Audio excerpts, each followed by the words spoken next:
नमस्कार दोस्तों, स्वागत है आपका आज के मुख्य समाचारों की वीडियो में। जी हां दोस्तों, यहां पर आपको देखने को मिलेगी सुबह से लेकर शाम तक की सारी के सारी बड़ी खबरें मुख्य समाचार ब्रेकिंग न्यूज अपडेट के रूप में। तो दोस्तों आपसे रिक्वेस्ट है इस वीडियो को ज़्यादा से ज़्यादा लाइक और शेयर करें। तो दोस्तों जानते हैं आज की पहली बड़ी खबर। कांग्रेसी नेता के बिगड़े बोल, बिहारी जनता को कहा लालची और गरीब। जी हां दोस्तों, बिहार विधानसभा चुनाव के रुझानों में एनडीए को बढ़त मिलते देख कांग्रेस की एक महिला नेता के बोल बिगड़ गए हैं। उन्होंने बिहार के वोटर्स को लेकर सवाल खड़े किए हैं। कांग्रेस महिला नेता अर्चना डालमिया ने बिहार के लोगों को गरीब और लालची बताया है। उन्होंने एक ट्वीट के जरिए कहा कि लगता है गरीब बिहारी मुफ्त वैक्सीन के लालच के चक्कर में आ गए। आपकी जानकारी के लिए बता दें दोस्तों, अर्चना डालमिया कांग्रेस शिकायत सेल की चेयरपर्सन है। उन्हें पूर्व कांग्रेस अध्यक्ष राहुल गांधी भी फॉलो करते हैं।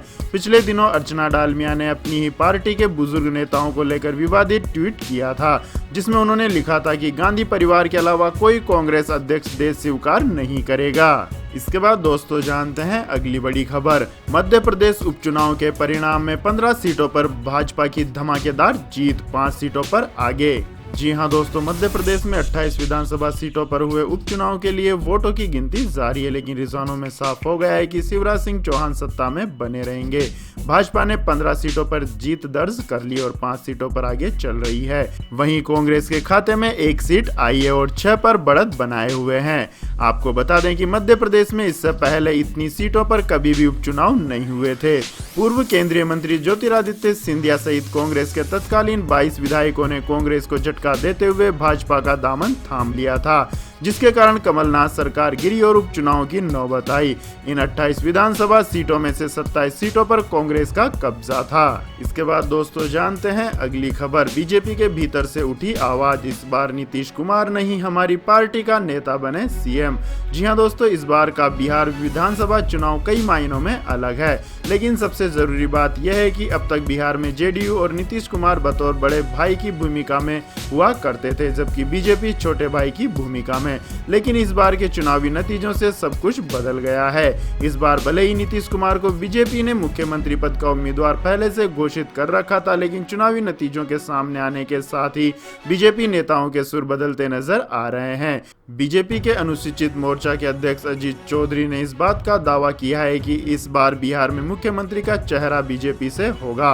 वहीं कैलाश विजयवर्गीय ने सुबह ही कह दिया था कि अभी तक तो नीतीश कुमार ही सीएम का फेस है, लेकिन शाम तक पता चलेगा कि कौन बिहार का मुख्यमंत्री बनेगा। इसके बाद दोस्तों जानते हैं अगली बड़ी खबर। आरजेडी का आरोप, जीते हुए उम्मीदवारों को नहीं मिल रहा है सर्टिफिकेट, सुशील मोदी और नीतीश कुमार बना रहे हैं दबाव। जी हां दोस्तों, बिहार चुनाव के नतीजों के रुझानों को लेकर राष्ट्रीय जनता दल यानी कि आरजेडी ने नीतीश कुमार की नेतृत्व वाली एनडीए पर आरोप लगाए हैं। आरजेडी का कहना है कि चुनाव के नतीजों में गड़बड़ी की जा रही है, जीते हुए उम्मीदवारों को सर्टिफिकेट नहीं दिया जा रहा है। सुशील मोदी और नीतीश कुमार नतीजे प्रभावित करने के लिए अधिकारियों पर दबाव बना रहे हैं। राजद के ट्विटर हैंडल से ट्वीट में लिखा गया है कि करीब 10 सीटों पर नीतीश प्रशासन गिनती में देरी कर रहा है, जीते हुए उम्मीदवारों को सर्टिफिकेट नहीं दे रहा है। सीएम आवास में बैठकर नीतीश कुमार और सुशील मोदी सीएम के प्रधान सचिव से सभी डीएम और आरओ को फोन करवाकर नजदीकी लड़ाई वाली सीटों के पक्ष में फैसला दिलाने का दबाव बना रहे हैं। इसके बाद दोस्तों जानते हैं अगली बड़ी खबर। अर्नब गोस्वामी ने खटखटाया सुप्रीम कोर्ट का दरवाजा, बॉम्बे हाई कोर्ट के आदेश को दी चुनौती। जी हां दोस्तों, रिपब्लिक टीवी के editor in chief Arnab Goswami ने जमानत के लिए मंगलवार को सुप्रीम कोर्ट का रुख किया है।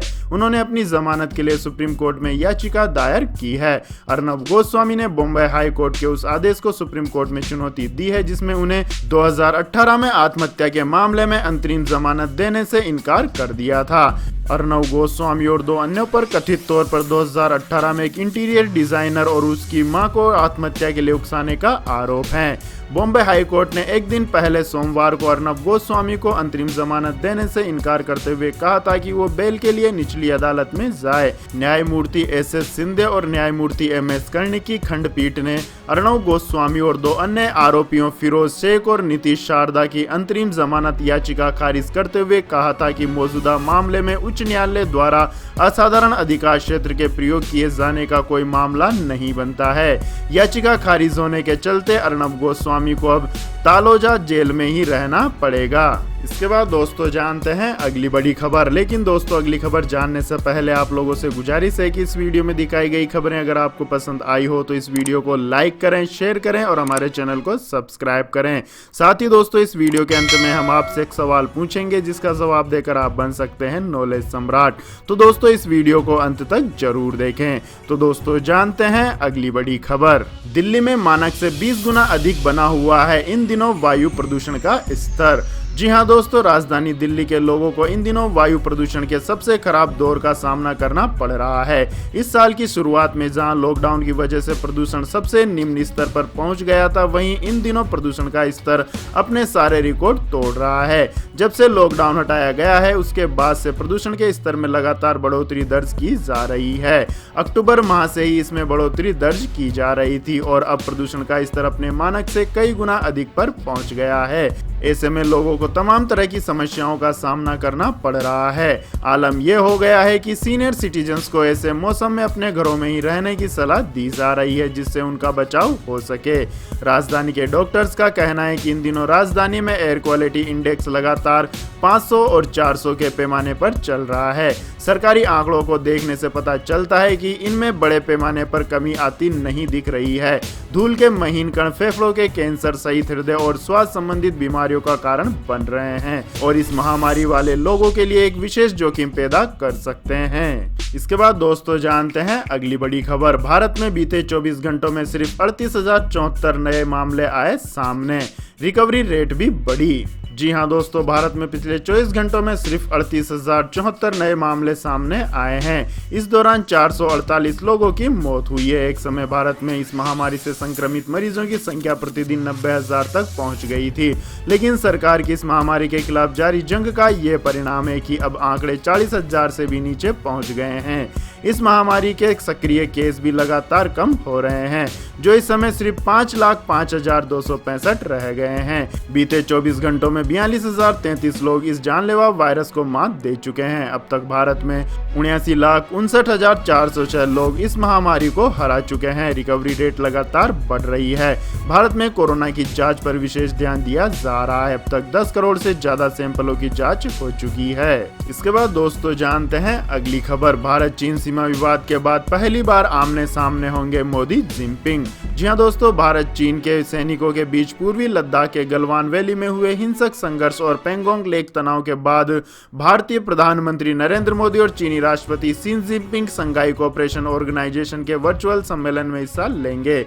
मई में पूर्वी लद्दाख में लाइन ऑफ एक्चुअल कंट्रोल पर तनाव शुरू होने के बाद यह पहली बार है जब दोनों नेता आमने सामने होंगे। इस सम्मेलन की अध्यक्षता रूस के राष्ट्रपति व्लादिमीर पुतिन कर रहे हैं। इस मीटिंग में पाकिस्तानी पीएम इमरान खान भी मौजूद रहेंगे। मीडिया रिपोर्ट्स के मुताबिक इस महीने मोदी 6 सम्मेलनों में हिस्सा लेने वाले हैं। एससीओ सम्मेलन के बाद नवंबर के महीने में मोदी वियतनाम द्वारा आयोजित ईस्ट इंडिया और आसियान सम्मेलन में हिस्सा लेंगे। 17 नवंबर को मोदी रूसी राष्ट्रपति व्लादिमीर पुतिन की अध्यक्षता में ब्रिक्स सम्मेलन में शिरकत करेंगे, जिसके बाद 21-22 नवंबर को वो सऊदी अरब द्वारा आयोजित G10 देशों के सम्मेलन में शामिल होंगे। महीने के आखिर में 30 नवंबर को संघाई कोऑपरेशन ऑर्गेनाइजेशन के सदस्य देशों के राष्ट्रीय अध्यक्ष मोदी की अध्यक्षता में होने वाली एक बैठक में हिस्सा लेंगे। इसके बाद दोस्तों जानते हैं अगली खबर। अगले प्रोत्साहन पैकेज में पीएफ सब्सिडी की घोषणा करेगी सरकार, इन लोगों को मिलेगा फायदा। जी हां दोस्तों, केंद्र सरकार प्रधानमंत्री रोजगार प्रोत्साहन योजना को फिर से शुरू करने की तैयारी कर रही है। मनी कंट्रोल की खबर के मुताबिक अगले प्रोत्साहन पैकेज में केंद्र सरकार नए रोजगार के लिए सब्सिडी की घोषणा कर सकती है। यह सब्सिडी कर्मचारियों और अधिक रोजगार देने वाली कंपनी दोनों के लिए 10% तक के भविष्य निधि के रूप में हो सकती है। आपको बता दें कि इस योजना को पिछले साल 31 मार्च को बंद कर दिया गया था। इस योजना के नए संस्करण के तहत सरकार अगले 2 साल के लिए नए रोजगार के लिए सब्सिडी की घोषणा कर सकती है। जब यह स्कीम लॉन्च हुई थी तब इस बारे में जानकारी दी गई थी कि प्रधानमंत्री रोजगार प्रोत्साहन योजना एक ऐसी योजना है जिसके तहत सरकार नए कर्मचारियों के 3 साल के लिए कर्मचारी भविष्य निधि और कर्मचारी पेंशन योजना के तहत 12% का योगदान देती है। यह योगदान उन्हें मिलेगा जो ईपीएफओ के तहत 1 अप्रैल 2016 तक रजिस्टर्ड है और जिनका वेतन 15,000 रुपए तक मासिक है। यह पूरी सिस्टम ऑनलाइन है और आधार बेस्ड है। इससे पहले यह लाभ केवल ईपीएस वालों को ही मिलता सकता था। इसके बाद दोस्तों जानते हैं अगली बड़ी खबर, डोनाल्ड ट्रंप की बढ़ सकती है मुश्किलें, राष्ट्रपति पद छोड़ते ही जा सकते हैं जेल। जी हां दोस्तों, निवर्तमान राष्ट्रपति डोनाल्ड ट्रंप भले ही फिलहाल अपनी हार मानने के लिए तैयार न हो, लेकिन नतीजों से स्पष्ट है कि जो बाइडेन ही अमेरिका के अगले राष्ट्रपति बनने जा रहे हैं। हालांकि अब इस तरह की खबरें आ रही है कि जिस दिन ट्रंप ने राष्ट्रपति पद से इस्तीफा दिया उसी दिन से उसकी गिरफ्तारी की उल्टी गिनती भी चालू हो सकती है। माना जा रहा है कि उनके खिलाफ ऐसे कई मामले हैं जिनमें उन्हें पद से इस्तीफा देते ही जेल हो सकती है। बीबीसी की रिपोर्ट के मुताबिक कई विशेषज्ञों की राय है कि डोनाल्ड ट्रंप के कार्यकाल में हुए कथित घोटालों की जांच से पता चलता है कि उन्हें राष्ट्रपति पद से हटने के बाद आपराधिक कार्यवाही के अलावा मुश्किल वित्तीय स्थिति का भी सामना करना पड़ सकता है। राष्ट्रपति पद पर रहते हुए उनके खिलाफ आधिकारिक कार्यों के लिए मुकदमा नहीं चलाया जा सकता था और वे इसी का फायदा उठाकर इन मुश्किलों से बचते रहे हैं। जेल न भी जाए तो अमेरिकी मीडिया रिपोर्ट्स के मुताबिक डोनाल्ड ट्रंप को भारी वित्तीय घाटे का सामना भी करना पड़ सकता है। इनमें सबसे बड़े पैमाने पर निजी कर्ज और उनके कारोबार की मुश्किलें शामिल है। न्यूयॉर्क टाइम्स के मुताबिक अगले 4 सालों में ट्रंप को $30 करोड़ से ज्यादा का कर्ज चुकाना है, वो भी ऐसे समय जब उनके निजी निवेश बहुत अच्छी स्थिति में नहीं है। डोनाल्ड ट्रंप के आलोचकों का कहना है कि उनका राष्ट्रपति पद पर होना उनकी कानूनी और वित्तीय समस्याओं में उनका कवच बन गया है। अगर ये सब नहीं रहेगा तो उनके मुश्किल दिन आ सकते हैं। राष्ट्रपति डोनाल्ड ट्रंप ये दावा करते आए हैं कि वो अपने दुश्मनों की साजिशों का शिकार हुए हैं। उन पर झूठे आरोप लगाए गए हैं कि उन्होंने राष्ट्रपति बनने से पहले और पद पर रहते हुए भी अपराध किए हैं। डोनाल्ड ट्रंप ने स्पष्ट रूप से अपने खिलाफ लगे आरोपों से इनकार किया है। इसके बाद दोस्तों जानते हैं अगली खबर, आधार कार्ड से मार्च 2021 तक जुड़े सभी बैंक खाते, वित्त मंत्री ने कही बड़ी बात। जी हां दोस्तों, बैंकों को मार्च 2021 तक सभी तरह के खातों को आधार और पैन कार्ड से जोड़ना होगा।